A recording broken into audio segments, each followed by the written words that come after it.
जग्गू बेटा, जल्दी से उठ जाओ, सुबह हो गई है। मैं काम पर जा रहा हूँ। मुझे आज बहुत काम है और मैंने खाना बना दिया है, तो तुम खाना टाइम से खा लेना। ठीक है पिताजी, आप आराम से चले जाइए, मैं खाना समय से खा लूँगा। फिर उसके पिताजी वहाँ से चले जाते हैं। अरे रामू, आ गए तुम? तुम्हें आने में आज इतना समय कैसे लग गया? मालिक क्या है ना, कल मैंने यहाँ पर बहुत काम किया था, तो थकान की वजह से आज सुबह मेरी नींद नहीं खुली और फिर सुबह मुझे मेरे बच्चे के लिए खाना भी बनाना पड़ता है, इसीलिए मालिक मैं आने में लेट हो गया। आप मुझे माफ कर दीजिए, मैं आगे से ऐसा नहीं करूँगा। ठीक है, कोई बात नहीं, लेकिन अब तू जल्दी से काम पर लग जा। फिर रामू अपना काम करने लग जाता है। थोड़ी देर बाद वो जमींदार से बोलता है, जमींदार साहब, मुझे कुछ पैसे दे दीजिए, मुझे मेरी तबीयत कुछ ठीक नहीं लग रही है, ताकि मैं दवाई लाकर खा लूं और काम कर सकूं। अरे कैसी बातें कर रहा है तू? काम तो तूने कुछ किया नहीं और पैसे मांग रहा है। पहले काम कर, फिर शाम को पैसे दूंगा। फिर रामू निराश होकर वापस अपना काम करने लगता है। रामू चलता चलता जमीन पर गिर जाता है और बेहोश हो जाता है। अरे क्या हो गया बुड्ढा तुझे?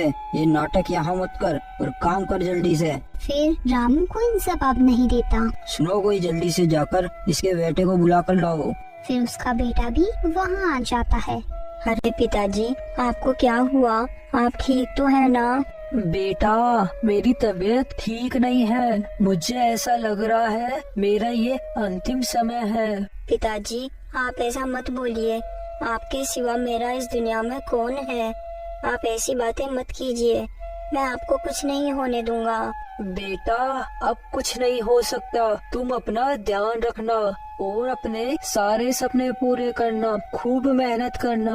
इतना बोलते ही रामू की मृत्यु हो जाती है।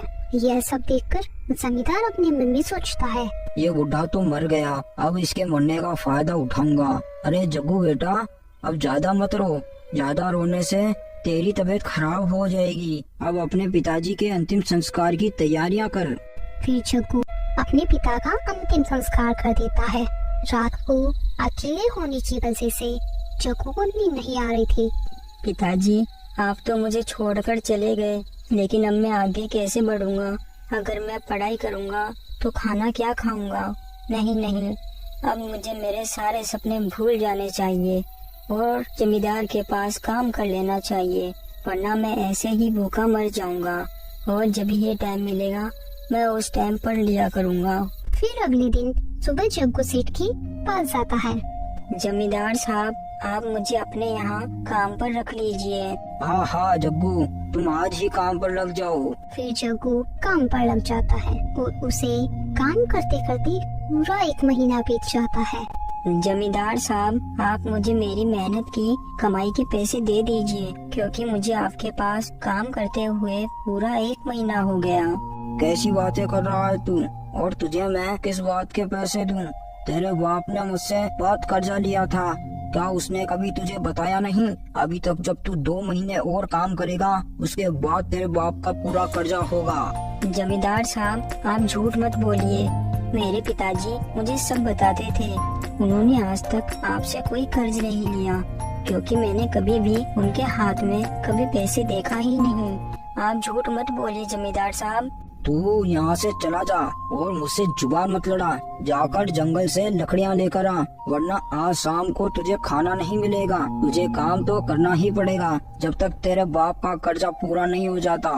फिर बेचारा जग्गू उदास होकर जंगल में लकड़ियाँ लेने के लिए चला जाता है और एक पेड़ के नीचे बैठकर रोने लगता है।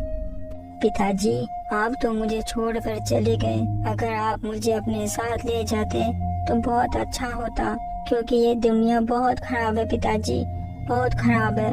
गरीब की यहाँ कोई मदद नहीं करता, सब गरीब होने का फायदा उठाते हैं पिताजी। जग्गू खुद से इतना बोल ही रहा था कि तभी उसे आवाज आती है। बेटा जग्गू, तुम खुद को इस तरह अकेला मत समझो, मैं तुम्हारे साथ हूँ। कौन है यहाँ पर? जरा मेरे सामने आओ। कहाँ से आवाज आ रही है? फिर पेड़ में से आवाज आती है, जग्गू बेटा, तुम चिंता मत करो, मैं तुम्हारा पिता हूँ। मेरी आत्मा को शांति नहीं मिली, इसीलिए मैं इस पेड़ में आ गया। लेकिन अब तुम चिंता मत करो, मैं तुम्हें जैसा बोलता हूँ तुम बस वैसा ही करो। तुम लकड़ियाँ लेकर जमींदार के पास जाओ और अगर वो तुमसे लेट आने का कारण पूछे तो तुम झिझकते हुए जवाब देना। इस तरह जग्गू के पिताजी उसे सारी बात समझा देते हैं। फिर जग्गू लकड़ियाँ लेकर जमींदार के यहाँ चला जाता है। अरे जग्गू बेटा, तुझे आने में इतना समय कैसे लग गया? ऐसा जंगल में क्या कर रहा था तू, जो तुझे आने में इतना समय लग गया? अरे जमींदार साहब, आज जंगल में मैंने कुछ अजीब सी चीज चमकते हुए देखी, उसी को देखने में मुझे समय लग गया।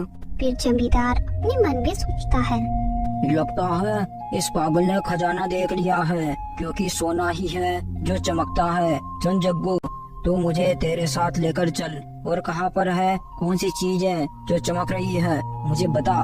फिर जग्गू जमींदार को अपने साथ लेकर जंगल में चला जाता है और जग्गू जमींदार को उस पेड़ के नीचे ले जाता है। जमींदार साहब, मैंने इसी पेड़ के नीचे कुछ चमकते हुए देखा था। लगता है तेरी आंखें खराब हो गई है और गधा कहीं का मुझे भी यहाँ ले आया। यहाँ तो कुछ भी नहीं है। जमींदार के इतना बोलते ही पेड़ से आवाज आने लगती है। अरे जमींदार, तू बहुत लालची आदमी है, इसलिए वो खजाना यहाँ से गायब हो गया। अरे ये आवाज कहाँ से आ रही है? कौन है यहाँ? जमींदार के इतना बोलते ही रामू की आत्मा वहाँ आ जाती है। मैं हूँ जमींदार, पहचान गया तो मुझे? मैं तुझे नहीं छोड़ूंगा। यह मेरा ही षड्यंत्र था जो तुझे यहाँ तक लाना था। अब मैं तुझे नहीं छोड़ूंगा। रामू की आत्मा को देखकर जमींदार बहुत डर जाता है। अरे अरे रामू, तुम मुझे माफ कर दो, मैंने तुम्हारे साथ अच्छा नहीं किया। तुम मुझे यहाँ से जाने दो।